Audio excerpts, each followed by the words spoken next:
하나님 말씀 누가복음 21장 20절에서 28절 신약성경 제가 가진 성경은 133페이지입니다. 누가복음 21장 20절에서 28절까지인데 우리 합독은 20절에서 22절까지 27절에서 28절까지 합독합니다. 20절입니다. 너희가 예루살렘이 군대에게 에워싸이는 것을 보거든 그 멸망이 가까운 줄을 알라. 그때에 유대에 있는 자들은 산으로 도망갈 것이며 성내에 있는 자들은 나갈 것이며 촌에 있는 자들은 거리로 들어가지 말지어다. 이 날은 기록된 모든 것을 이루는 징벌의 날이니라. 27절입니다. 그때에 사람들이 인자가 구름을 타고 능력과 큰 영광으로 오는 것을 보리라. 이런 일이 되기를 시작하거든 일어나 머리를 들라. 너희 속량이 가까웠느니라 하시더라. 아멘. 오늘 본문의 제목은 멸망의 날, 속량의 날, 멸망의 날, 속량의 날. 오늘 본문은 예수님께서 예루살렘이 멸망하고 성전이 무너지는 날을 예고하십니다. 그리고 그날은 예수님께서 영광의 왕으로 하나님을 떠난 반역자들을 심판하고 신실한 백성들을 구원하시는 날임을 말씀하시는 그런 내용의 본문입니다. 오늘 본문을 통해 주시는 첫 번째 교훈입니다. 징벌의 날이 이르기 전에, 징벌이 날이 이르기 전에, 마지막 그날이 오기 전에 돌아볼 것을 우리에게 교훈하십니다. 20절 말씀, 22절 말씀인데 22절 말씀 보시면 이 날들은 기록된 모든 것을 이루는 징벌의 날이니라. 여러분, 예루살렘이 군대에 에워싸이는 것을 보거든. 여러분, 이 말씀은 예루살렘은 예수님께서 십자가를 지시고 죽으신 곳이자 하나님의 성전을 의미하는 그런 말씀입니다. 그런데 이 예루살렘이 군대에게 에워싸였다는 것은 멸망을 의미합니다. 그래서 멸망이 가까운 줄로 알라라고 예수님께서 말씀하시고 계시는 것입니다. 여러분, 예수님께서는 13장 34절에서도 암탉이 자기 새끼를 날개 아래 모음같이 끊임없이 예루살렘을 품어 오셨지만 예루살렘, 즉 이 예루살렘 백성들은 하나님께서 보내신 선지자들뿐만 아니라 마지막에 오신 이 예수님, 즉 메시아까지 거절하지 않습니까? 그러자 예수님께서는 예루살렘 성전이 파괴되고 예루살렘 성이 멸망되는 하나님의 심판, 즉 징벌의 날을 정하신 것입니다. 여러분, 이 징벌의 날, 하나님의 심판을 정하셨지만 이 날은 하나님 외에 그 누구도 알 수 없습니다. 무엇을 의미할까요? 하나님의 인내의 시간이 아직 남아있다라는 것입니다. 아직 하나님의 자비의 시간이 남아있다라는 것입니다. 아직 하나님의 시간, 즉 기회가 있다라는 것입니다. 여러분, 예수님께서는 예수 믿는 자들이나 믿지 않는 자들이나 돌이킬 수 있는 하나님의 인내의 시간을, 자비의 시간을 넘기지 않기를 바라시고 계신다라는 것입니다. 하나님의 시간 넘기지 않기를 바랍니다. 그리고 하나님의 기회 또한 놓치지 않기를 주님의 이름으로 소망합니다.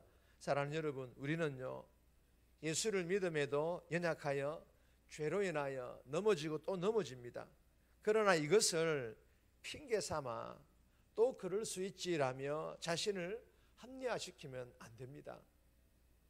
그리하여 하나님의 심판, 즉 징벌의 날이 이르기 전에 이 새벽에 주신 말씀과 기도를 통해 우리가 은혜 받고 변화되고 능력 받기 전에 먼저 해야 될 것이 뭐냐면 하나님께서 자비를 거두실 만큼 죄가 더 깊어지기 전에 철저하게 나의 죄를 돌아보며 회개할 것을 우리에게 교훈하시고 계신다라는 것입니다. 헤어나올 수 없는 그런 절망적인 상황에 이르기 전에 두려운 마음으로 내 자신을 철저히 돌아볼 것을 우리에게 교훈하시고 계신다라는 것입니다. 우리가 이 교훈을 마음판에 잘 새겨서 정말 그런 절망의 날 하나님이 자비를 거두시기 전에 철저히 회개하고 돌이킬 수 있기를 주님의 이름으로 소망합니다. 그리고 우리 대명교회가 교회의 본질을 잃고 세상을 따라가다 하나님의 징벌을 받는 그런 교회가 아니라 우리 표처럼, 우리 비전처럼 예수님께서 주인 되시는 교회, 영혼 구원의 제자 삼는 그런 건강한 교회, 영적으로 부흥하는 대면교회로, 아름다운 교회로 함께 세워갈 수 있기를 주님의 이름으로 축복합니다.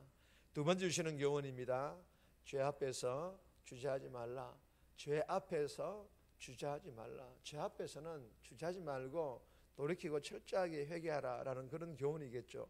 20절에서 24절까지인데 21절 말씀 보시면 그때에 유대에 있는 자들은 산으로 도망갈 것이며 성 내에 있는 자들은 나갈 것이며 촌에 있는 자들은 그리로 들어가지 말지어다.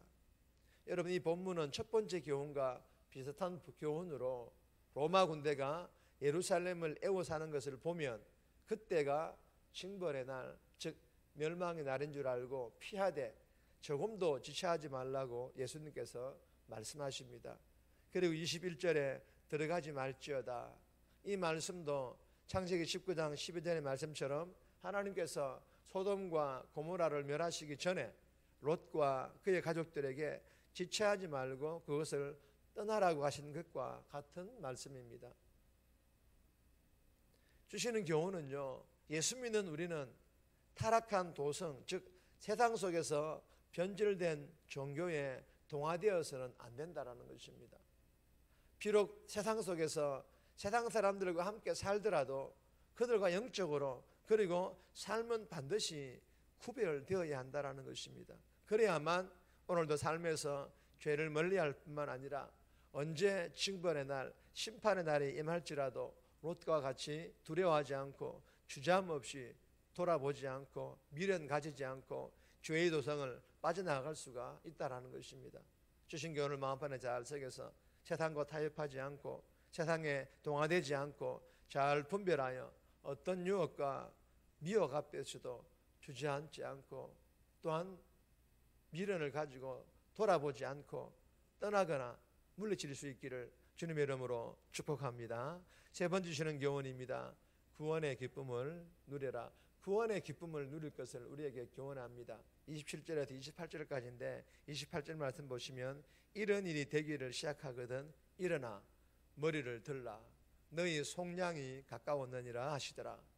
여러분, 인자가 구름을 타고 해서 이 인자는 다니엘 7장 13절 14절에 기록된 인자와 같이 하나님께로부터 권세와 영광을 받아 온 세상의 왕이 된 인자로서 징벌의 날, 즉 예루살렘을 멸하시고 성전을 무너뜨리실 왕으로서의 인자, 즉 예수님을 말씀하십니다. 여러분, 예수님께서는 이 징벌의 날을 통해 예수 믿는 성도들을 박해한 옛 이스라엘을 심판하고 거센 핍박을 견디며 믿음을 지킨 새 이스라엘의 구원과 승리를 선언하실 것임을 말씀하십니다. 여러분, 조금 어려운 말씀이긴 하지만 주시는 교훈은 간단합니다.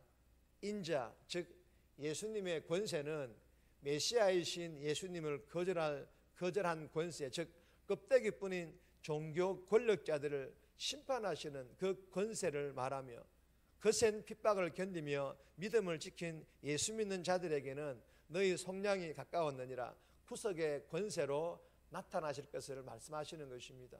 주신 교훈을 마음판에 잘 새겨서 이 새벽에 말씀과 기도로 은혜 충만, 능력 충만 받아 오늘 하루도 어떤 어려움 속에서도 잘 인내하며 믿음을 지킴으로 속량, 즉 구원의 기쁨을 마음껏 누리는 그런 복된 삶 살아갈 수 있기를 주님의 이름으로 축복합니다. 네 번째 주시는 교훈은 정말 있습니다. 성전의 본질이신 예수님, 성전의 본질은 예수님이시라는 것을 우리에게 교훈합니다. 25절에서 26절까지인데 개인적으로 묵상하시기 바랍니다. 정리합니다. 나의 죄를 합리화하지 않고 징벌의 날이 이르기 전에 자비를 거두실 만큼 저가 더 깊어지기 전에 철저히 돌이키고 교회 또한 회복하게 해달라고, 세상과 타협하지 않고 잘 분별하여 어떤 미혹에도 주저하지 않고 물리치고 어떤 어려움 속에서도 믿음을 지킴으로 구원의 기쁨을 마음껏 누리는 그런 복된 삶 살아가게 해달라고 이 새벽에 기도하며 오늘 하루 살아갈 수 있기를 주님의 이름으로 부탁드립니다.